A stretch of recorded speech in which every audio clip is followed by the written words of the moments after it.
Hi everybody, welcome back to Mad About Snooker, Kandi's Corner here on YouTube, my channel with all about snooker. And today we will be taking a look at what can be probably the most debated shot in the last week or so, whether or not the escape was a fluke from Shaun Murphy. But I'm in the boat of where I'm thinking it's a bit of both, because you can always try and see if you can do the same thing as who was the other guy who did something like that not too long ago? He wobbled in this particular corner and then it passed into the green pocket. It was the yellow. That was a 1 in a million fluke. I forgot his name. And of course, the player that made that lucky fluke, probably the luckiest fluke in the whole wide world ever, was Louis Heathcote. I hope I saved the name correctly there. I'm so sorry if I get it wrong, but yeah, that was a 1 in a million fluke, or 1 in a trillion. You never ever see that again. I've tried to recreate that and I gave up after about 100 attempts. But yeah, talking about genius or fluke, that's what we have to find out in this video. Shaun, are you lucky or great? Anyways, the point is that was a 1 in a million fluke because the yellow was around here or here, somewhere in this area, in the middle of the table, not having any sort of directional accuracy from the cue ball in that one escape. So yeah, that was obviously the biggest fluke in history.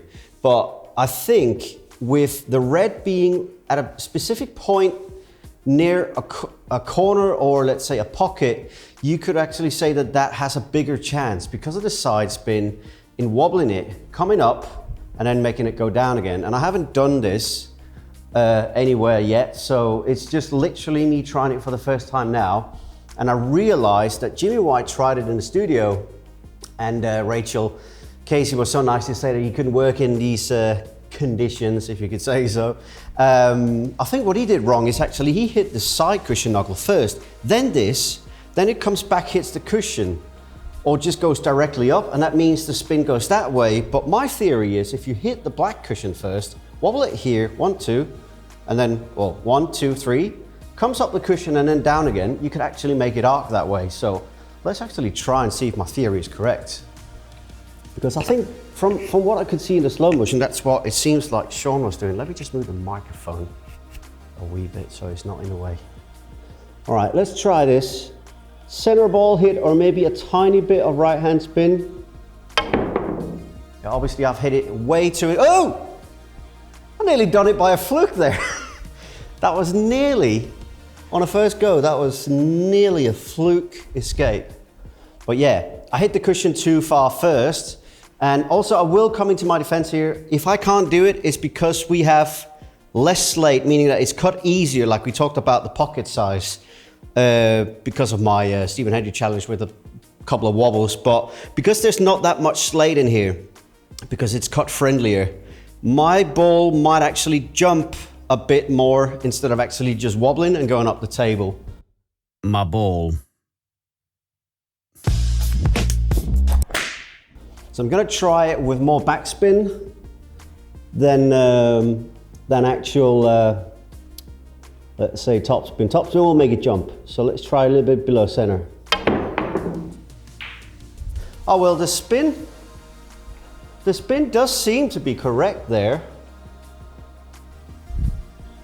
These two don't really matter because obviously they're not implemented in the shot. So I'm just going to place them the way I think it is. And I'm going to try this again. I don't think, honestly, that I can avoid the jumping in the pocket because of the slate being so easily cut. That's another way of doing it. What? That was lucky. That was lucky. If Shaun had done that, he would have actually, he would have croaked if he actually said that that was supposed to happen. But yeah, like I said, because there needs to be a flat surface for the ball to basically wobble and come up and down, I can't do that shot because the slate is cut too easy. I have thought about actually redoing the slate. You can make them harder by doing some filler there, but it's a tough process to do actually. Let's try again. Oh, that's more like it. Or not? Well, I've got sort of the correct angle up there, but I need to be further in the pocket, a little bit less down the cushion. Okay, so that was a proper wobble. And there we see the side spin take the correct way, according to the theory of the shot. So let's try again. I'll keep doing this till I get it. If I have the time, though, I have to say. Nah, needs to be more accurate. Well, I can probably do that again almost. You see, that's maybe a version that should be thought about. But yeah, okay, obviously the brown might be in the way of that thing, so the balls would have to be placed in this specific way. I'll tell you what, it could be that it was about here. It looked to me on the camera that there's about room for one ball just able to pass, because obviously when the flat angle comes down, it looks like it's much closer to the cushion. So I've tried to move it away, but I've probably moved it a bit too far away. Now I should be able to get the right wobble, hopefully.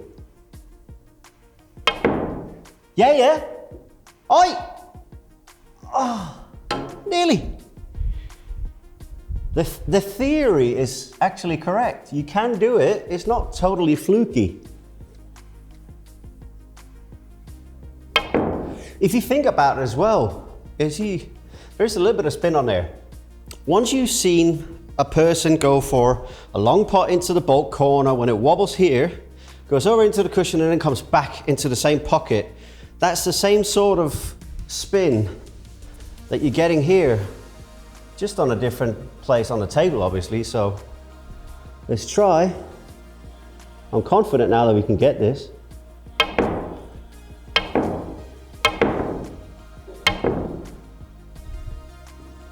Okay, so it does arc that way when I do less spin, so I'm going to give that a go again, just more accurate.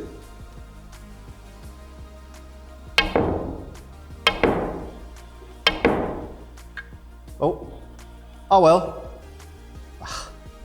And I accidentally moved the black. Not too sure how this one is because you can't see. The angle of that is actually pretty random because they didn't show a camera angle from here. If we had a side angle, I could determine how far the cue ball is actually from the cushion, but I'm going to try it anyways again. No. You know what? I'm thinking top spin, even though it's going to make the ball jump more. Let's try. And left hand spin.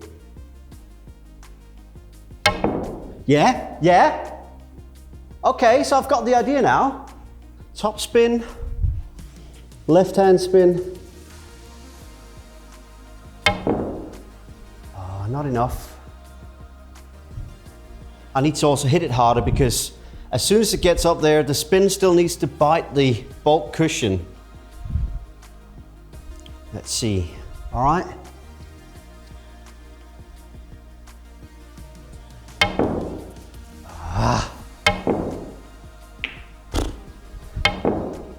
Oh, too soft.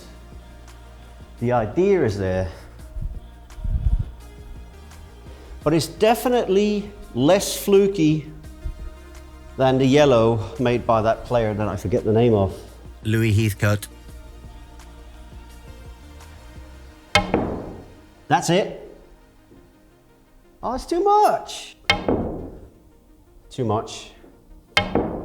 Nah, that's horrible.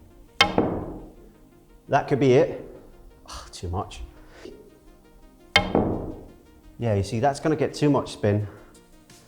So it is about a foot away from the pocket that I need to hit the cue ball on the cushion there. So at least we've got the right idea now.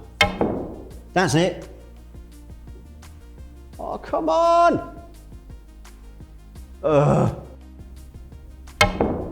That's it. Please, bite.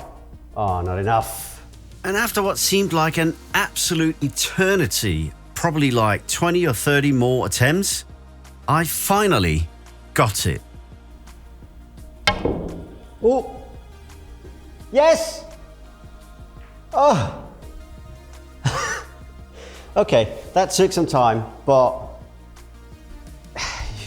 can he play it? Yeah, he can. He's Shaun Murphy, so of course he could play it, but let me try again now that I have a somewhat idea of what to do. Let's see if I can do it again. Yeah, 2 in a row. Ah, nearly 2 in a row.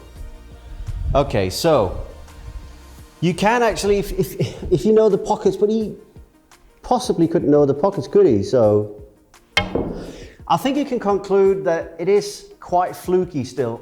Ugh. But he's had the right idea. You hit the side cushion first, sorry, not the side cushion, the black cushion first, and then a little bit of left-hand spin, and then it arcs back. So you can actually have some sort of control over it. So that was the Shaun Murphy escape. I'm going to try it one more time just to see if I'm a little bit as lucky as him. You see, is that bloody difficult, isn't it? All right, I'm going to quit it here. I can't do it anymore. That gets boring in the end. But anyways, oh, and burn marks as well for doing that. Aw, that's no good. I shouldn't do that. It's not good for the table, so I'm not playing that shot anymore. I've just done the shot, so you can see it is very, very difficult, but was it a fluke, was it not? I would like to actually hear what you think about it, but do mind you, if you try and do that on your table, you will get burn marks if you do it more than 10, 20 times, and especially if it's a new cloth, you'll see it right away. If you already have those deep grooves in the pockets, go for it.